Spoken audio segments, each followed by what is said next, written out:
En lo profundo de un valle cubierto por nieblas permanentes y rodeado de montañas que parecían custodios antiguos, se encontraba un pueblo que no figuraba en ningún mapa, Dúplex. A simple vista, era un pueblo como cualquier otro. Tenía su plaza central con una fuente que ya nadie recordaba quién había construido, casas modestas de techos rojizos, un molino que crujía con el viento y un perro flaco que dormía bajo el mismo banco desde hacía 15 años. Pero bastaba mirar 2 veces para notar lo inexplicable. Todos, absolutamente todos los habitantes del pueblo eran gemelos. Gemelos idénticos, para ser precisos. Cada persona tenía una réplica exacta, misma voz, mismos gestos, mismas manías. Los panaderos eran 2 hermanos que amasaban con movimientos tan sincronizados que parecían bailar. Las maestras de la escuela eran un par que se alternaba sin que los alumnos notaran la diferencia. Incluso el cura del pueblo tenía un gemelo que daba misa cuando el otro se quedaba dormido. Nadie recordaba un solo caso de alguien que no tuviera su reflejo humano. Nadie se preguntaba demasiado por qué, simplemente así había sido siempre. Sin embargo, eso no quería decir que faltaran teorías. Las abuelas se entretenían contándoles a los niños historias cada vez más absurdas sobre el origen de los gemelos eternos. Algunas hablaban de un hechizo lanzado por una bruja despechada, otras de un lago subterráneo que reflejaba tanto la imagen de los primeros colonos que terminó por duplicarlos. Había incluso quien juraba que el pueblo estaba fundado sobre una grieta en el tiempo que creaba copias de todo lo que pasaba por ella. Pero ninguna historia se sostenía más allá del fogón y las noches largas de invierno. A fin de cuentas, nadie tenía pruebas, solo certezas repetidas durante generaciones. Todo cambió el día en que llegó Tomás. Apareció por el camino del norte, cubierto de polvo, con una mochila al hombro y una expresión de asombro permanente. Al llegar a la plaza, saludó con amabilidad, pero algo en su presencia perturbó a los lugareños. Tardaron unos minutos en darse cuenta de lo que los inquietaba. Tomás estaba solo. No tenía un gemelo. Nadie caminaba a su lado con los mismos ojos, el mismo andar, la misma sonrisa ladeada. Era uno solo, incompleto. El alcalde y su hermano organizaron una reunión de emergencia en el salón comunal. Se discutió si era seguro dejar que se quedara. Algunos decían que podría romper el equilibrio de Dúplex. Otros proponían buscar a su gemelo perdido, quizá abandonado en la montaña o secuestrado por una criatura desconocida. Tomás, mientras tanto, solo quería descansar y conseguir algo de pan. Decidió quedarse unos días, por pura curiosidad. Nadie le impidió hospedarse, pero lo observaban con desconfianza. Los niños lo seguían en silencio, fascinados. Algunos adultos lo saludaban sin saber muy bien a cuál de sus 2 ojos mirar. Pronto, Tomás notó que las casas siempre tenían camas dobles, que los platos venían de a pares, y que en el cementerio cada lápida tenía 2 nombres con la misma fecha de nacimiento. Todo estaba hecho para 2.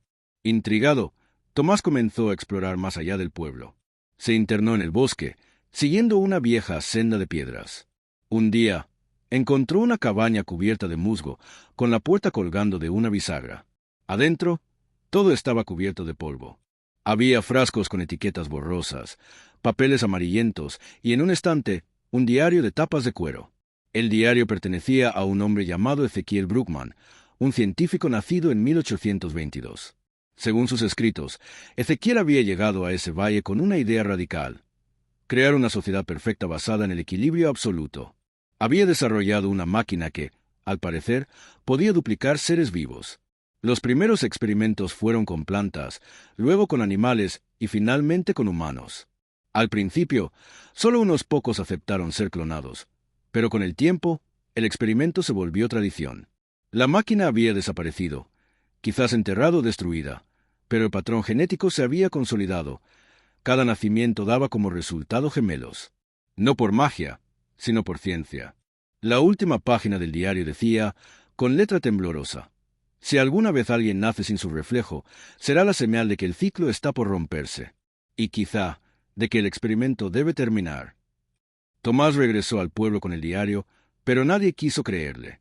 Algunos lo tacharon de mentiroso, otros de peligroso. No era fácil enfrentarse a la idea de que todo lo que conocían era fruto de una obsesión científica de hace siglos. Pero lo que nadie pudo ignorar fue lo que vino después. Poco a poco, llegaron más visitantes. Viajeros, exploradores, incluso algún artista perdido. Todos solos, uno a uno, sin copias. Dúplex comenzó a llenarse de rostros únicos, de voces que no se repetían, de gestos sin reflejo. Al principio fue caótico. Los gemelos viejos murmuraban en las esquinas. Se organizaron asambleas para discutir si debían cerrar los caminos. Pero con el tiempo, algo comenzó a cambiar. Los gemelos, tan acostumbrados a tenerse solo entre ellos, empezaron a descubrir el placer de lo distinto. Algunos formaron amistades con los forasteros. Otros se enamoraron. Hubo quienes decidieron, por primera vez, vivir por separado. El pueblo comenzó a transformarse, lentamente, en una comunidad diversa y nueva. Todavía quedaban parejas inseparables que se vestían igual y se pasaban la sal sin hablar. Pero también había solitarios, grupos, familias impares.